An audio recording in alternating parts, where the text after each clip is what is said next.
Greetings, friends. In today's video, we're diving into a fascinating and often misunderstood topic, Sheol, the ancient Hebrew concept of the afterlife.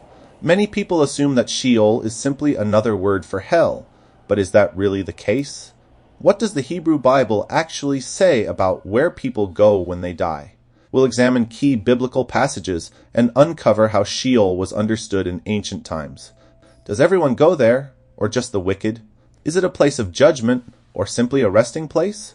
And what do figures like King David, Jacob, and Job say about it? Let's explore these questions and more as we unravel the mystery of Sheol.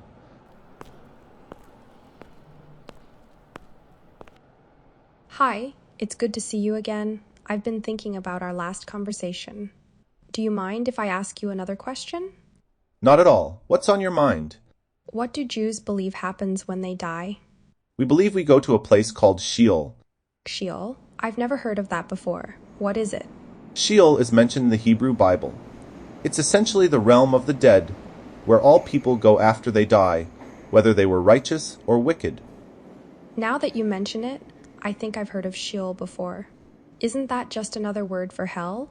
That's a common misconception, but no, Sheol isn't hell. In the Hebrew Bible, Sheol is a neutral place, a shadowy realm where all souls go after death. It's not a place of eternal punishment or reward.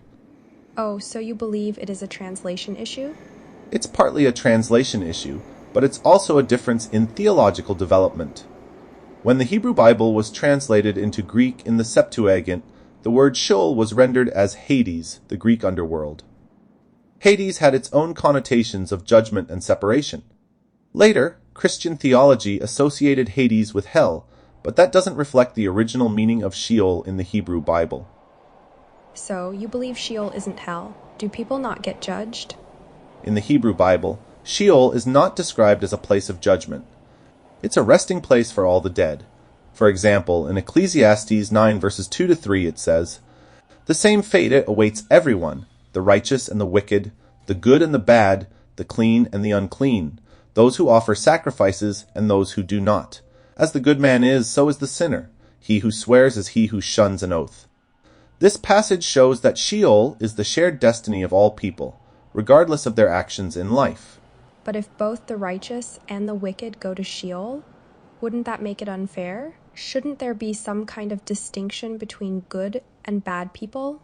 That's an understandable concern, but the Hebrew Bible doesn't describe Sheol as a place of reward or punishment.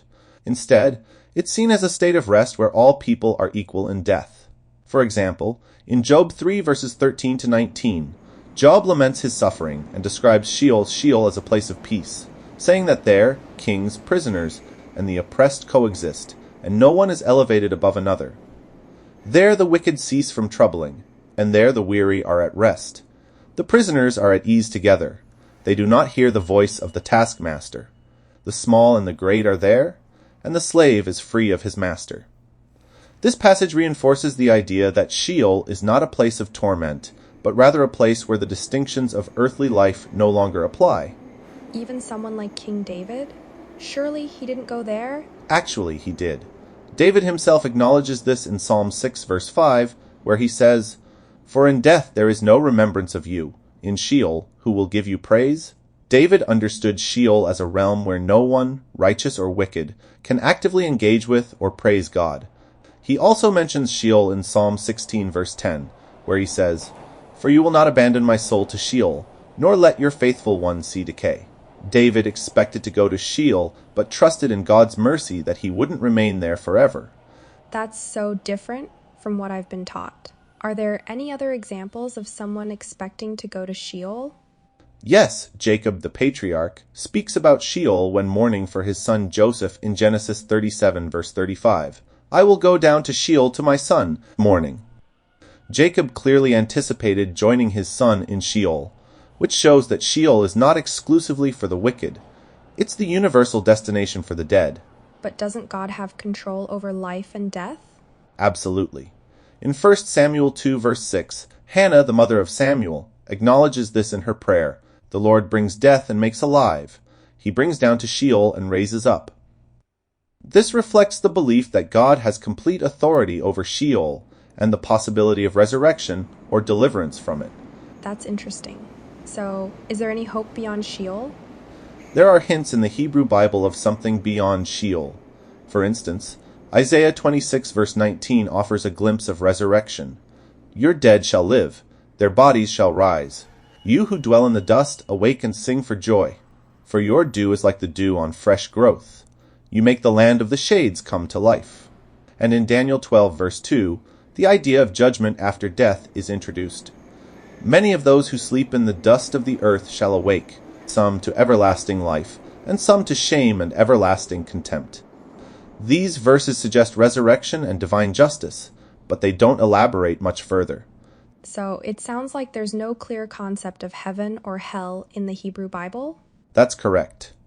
The Hebrew Bible focuses more on how we live in this world, following God's commandments and treating others with justice and kindness. Later rabbinic interpretations expand on these ideas. But Sheol itself is not hell. I see. So the emphasis is really on living well now rather than worrying about what happens after death? Exactly. We trust that God, in His justice and mercy, will take care of the afterlife. Our responsibility is to live righteously here and now. That's an interesting perspective. I'm not sure I completely understand, but I appreciate you explaining it. Of course. These concepts take time to fully grasp, and I'm happy to discuss them anytime. Thank you. I might have more questions next time, if that's okay? Absolutely. I'll look forward to it. Until next time.